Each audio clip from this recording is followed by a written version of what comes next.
ya. Nah, yang masih ingat, kira-kira sebutkan deh apa keutamaan atau urgensi atau pentingnya sholat, sehingga perlu banget dan penting banget untuk kita bahas, kita pelajari, kita review ulang dan lain sebagainya. Angkat tangan. Ya, coba angkat tangan dulu. Ibu, monggo. Gimana menurut Ibu, kenapa kita penting sekali memperhatikan tentang sholat? Sebagai penghambaan kita kepada Allah. Sebagai bentuk penghambaan kita kepada Allah. Ya, sholat itu adalah ibadah yang memang ya di situ kalau memang kita hamba, ya kita sholat. Kita ngaku kita hambanya Allah, menyembah Allah. Bentuk real juga yang paling kelihatan itu adalah dengan kita sholat, gitu ya. Kemudian yang kedua ada lagi Bu. Nah, boleh. Ini bentar Ibu. Sholat ada yang utama di akhir zaman nanti. Oke, Masya Allah. Sholat itu adalah hal utama nanti yang di akhirat. Ini sesuai juga ya dengan hadis Rasulullah SAW yang menyebutkan bahwa awwalu ma yuhasabu bihil abdu yaumal qiyamah as-sholah, kan gitu ya. Urusan pertama yang nanti akan dihisab dari seorang hamba kalau di hari akhir nanti itu ya sholatnya. Maka ini menjadi satu yang penting, nggak bisa dianggap kecil, nggak bisa dianggap sepele. Terus lagi tadi dari sebelah sini ya, Kak Fakti.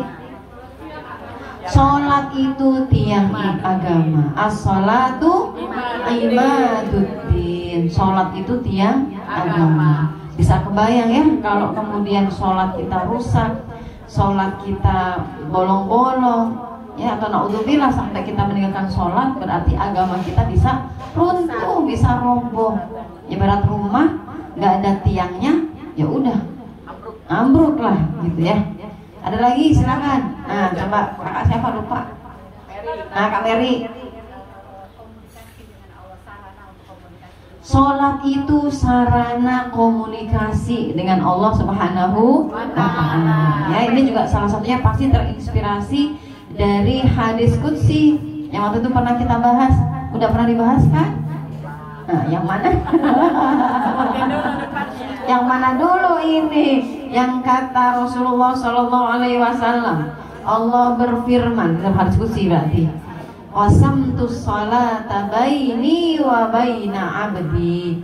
Aku itu membagi sholat antaraku dan antara hambaku. Jadi kayak inilah intimate date-nya kita sama Allah Subhanahu wa Ta'ala. Terus habis itu apalagi lanjutannya, ingat gak? Nah, coba ingat gak lanjutannya apa? Ingat gak? Ketika dalam sholat tadi, ingat lanjutan dari hadis qudsi tadi, ingat gak? Nah, ini aku bagi sholat antara aku dan hambaku. Maka ketika hambaku berkata alhamdulillahi rabbil alamin, artinya apa? Segala puji bagi Allah. Apa jawaban Allah? Ingat gak? Hambaku ini memuji. Kemudian nanti bilang lagi tuh Ar-Rahmanir Rahim. Ini hambaku memujaku. Maliki yaumiddin. Kita ngomong lagi Maliki yaumiddin. Ini hambaku mengagungkanku. Maka bagi dia apapun yang dia minta. Terus kita minta tuh ya, iyyaka na'budu wa iyyaka nasta'in ihdinas siratal mustaqim. Nah, di situ Allah bilang apapun bagi hambaku apa yang dia minta. Nah, ini adalah ternyata dialog kita dengan Allah Subhanahu wa Ta'ala. Belum lagi sholat itu isinya dari awal sampai akhir itu semuanya adalah doa. Ya Bu, semua itu isinya doa. Jadi disitulah tempat kita betul-betul bermunajat, minta sama Allah sebanyak-banyaknya. Sebaik-baik doa yang kita ucapkan adalah doa yang dicontohkan oleh Rasulullah SAW. Karena Rasulullah menyampaikan, "Shallu kama ra'aitumuni usolli." Sholatlah seperti kalian melihat aku sholat. Jadi kalau mau nyari doa apa yang baik yang aku mau ucapin ketika sholat, ya udah baca doa-doa yang memang diajarkan oleh Rasulullah SAW. yang sudah diajarkan oleh para ulama, yang biasa kita pakai juga sehari-harinya, gitu ya. Nggak perlu bingung lagi, karena semuanya itu berisi doa. Sholat secara bahasa itu juga artinya doa. Udah sejatinya emang doa, tempat kita untuk ngobrol, curhat, minta sama Allah Subhanahu wa ta'ala. Apalagi setelah itu Bu, keutamaan sholat yang belakang. Nah betul, mencegah dari perbuatan yang fahsya dan munkar. Di surat apa itu? Ingat ya?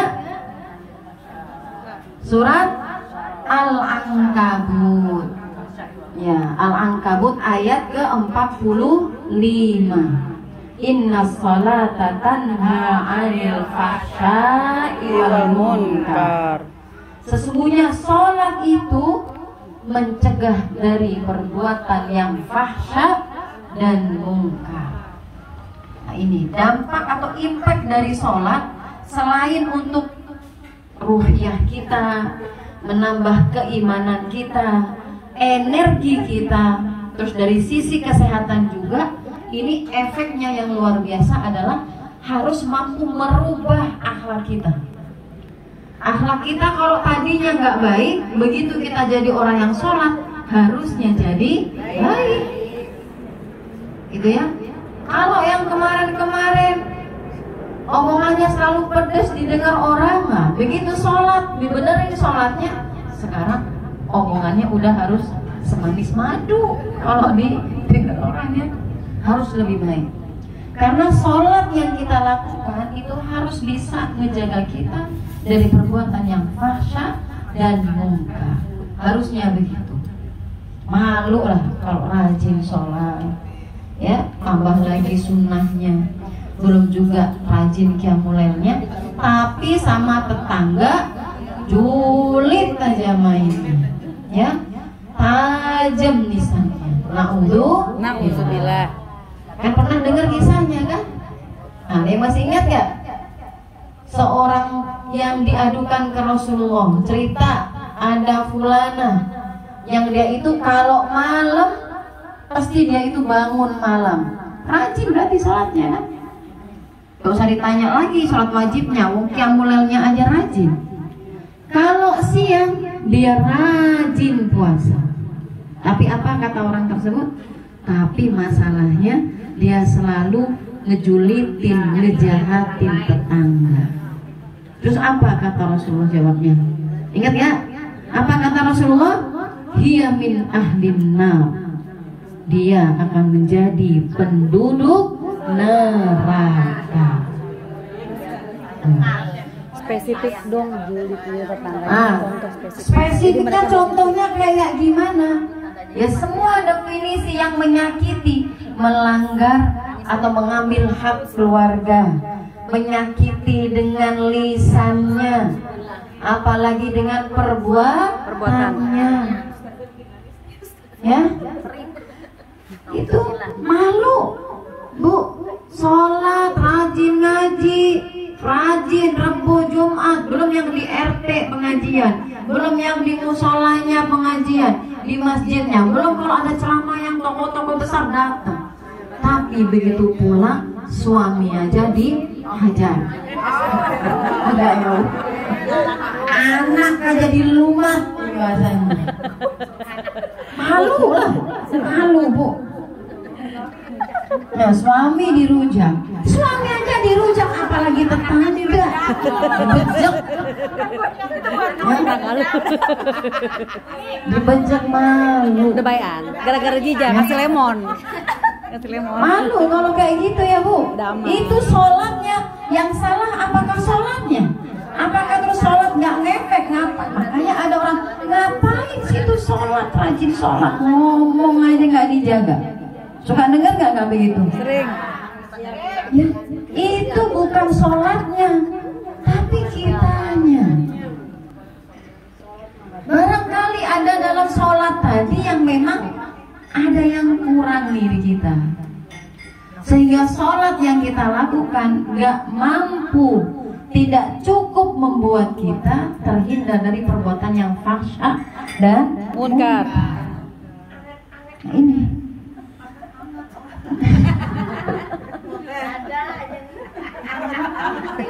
Jangan terlalu mepet-mepet ke Latifah, anget kan jadinya.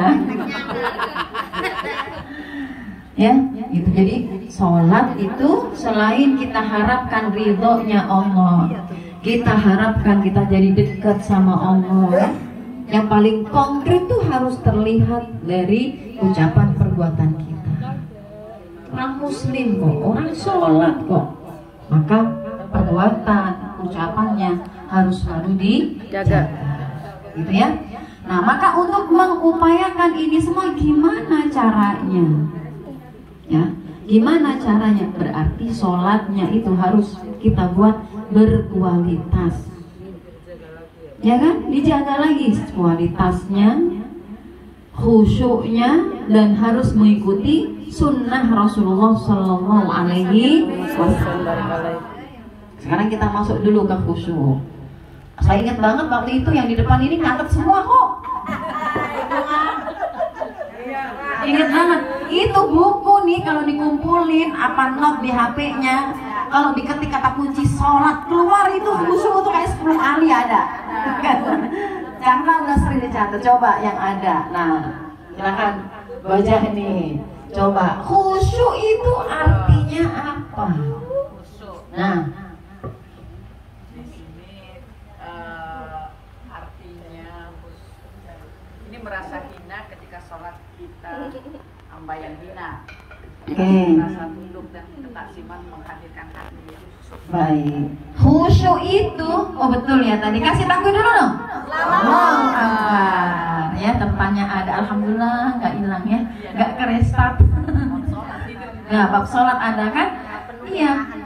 Jadi yang pertama memang khusyuk itu yang harus dihadirkan. Tahun lalu Nah, tahun lalu ya. 6 Agustus 2024. Oh, Masya Allah, tepat ulang tahun tuh nanti bab sholat. Bentabok 6 Agustus besok tampil ya, anniversary bab sholat.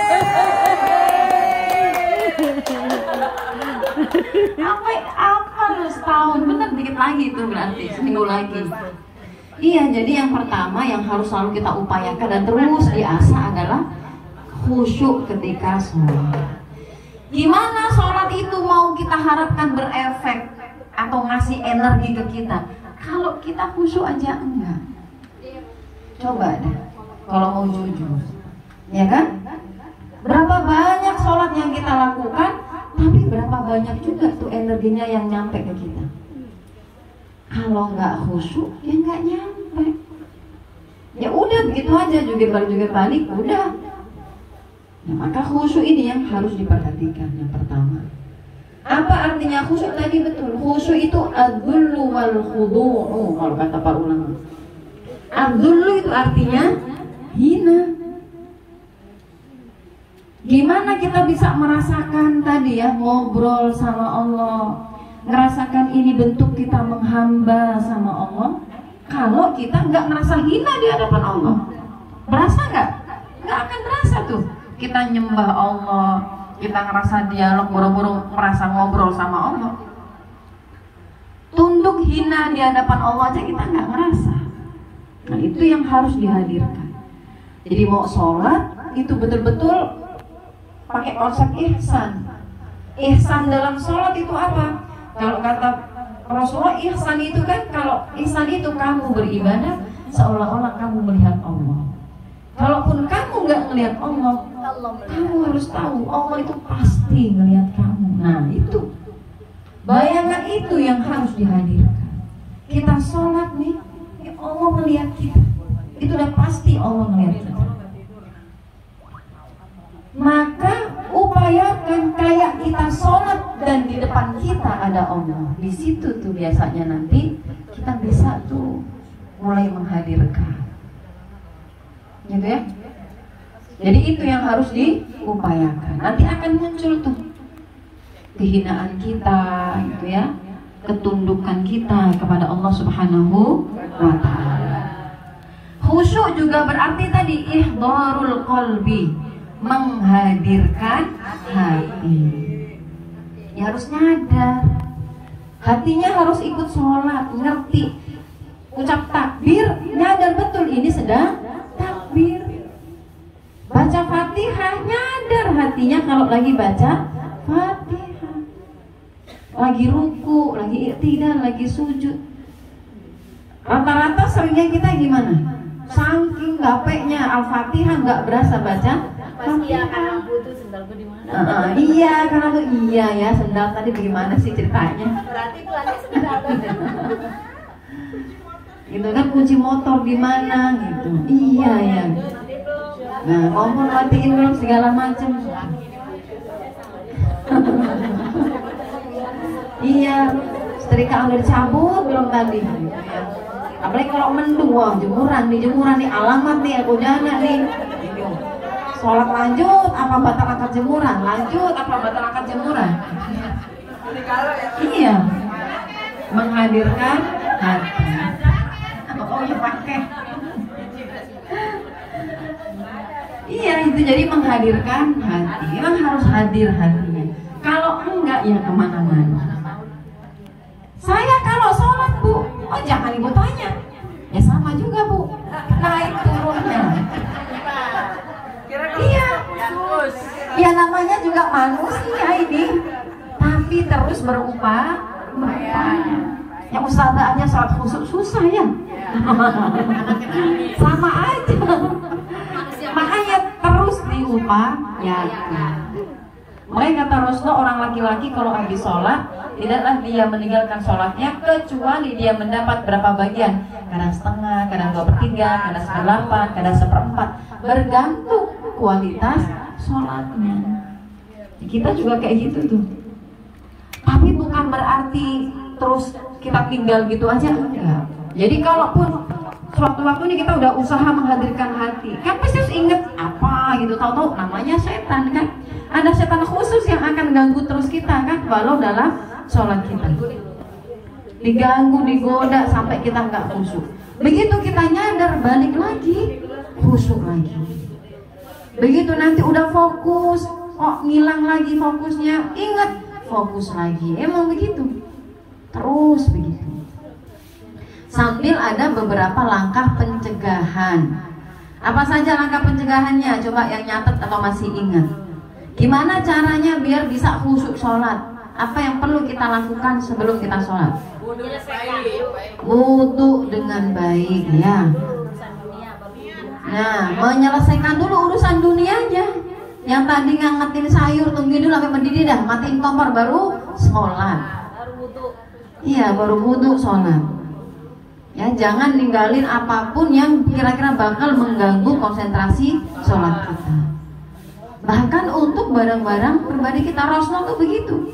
Ya, pernah kan saya sampaikan ada riwayat Rasulullah tuh sampai mengembalikan surban dari sahabatnya yang dikasih hadiah. Ditanya kenapa dikembalikan? Bukan aku nggak suka ya, tapi motif di surbannya ini ngeganggu kalau sholat. Nah, kok kita boro-boro malah mukena itu tumpuk blek, ya motif ada, bordir ada, apalagi apa monte-monte ada, payet ada.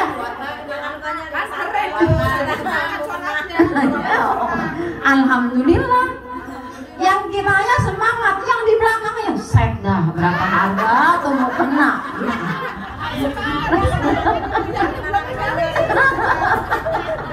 Udah amat yang di belakang, yang penting kita semangat. Gitu. Sampai Rasulullah segitunya, ya. Intinya itu kayak apapun yang memang bisa mengganggu konsentrasi, ya itu ditinggalkan. Gitu ya. Kalau mengganggu, saya bukan bilang nggak boleh. Kalau nggak ganggu nggak ada masalah, bukan juga khudu zinatakum inda kulli masjid. Ambillah atau pakailah perhiasan kalian kalau mau ke masjid. Itu artinya memang kita beribadah ya dengan pakaian terbaik yang kita punya. Allah suka. Yang penting nggak ganggu kekhusyuan kita, kan gitu ya. Dan tidak berlebihan. Dan makainya nggak boleh ada unsur seperti libasus syuhroh. Tahu libasus syuhroh? Pakaian yang kita pakai biar menarik pusat perhatian orang, biar kayak kesan kita nih, gue nih. Belum ada yang punya kan? Belum ada yang punya kan? Misalnya, nah kalau yang itu nggak boleh. Kalau niatnya begitu nggak boleh.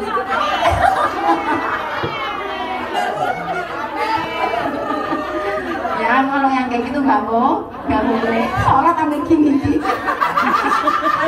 Iya, sholat gini-gini, datang ke masjid gitu, taraweh gini-gini. Yang tetangganya polos banget komentarnya gini tetangganya. Baru sembuh dari stroke. Iya, orang niatnya pamer biar dipuji, komentarnya malah begitu ya, polos banget tetangganya. Baru sembuh dari stroke wajib kok masih gini.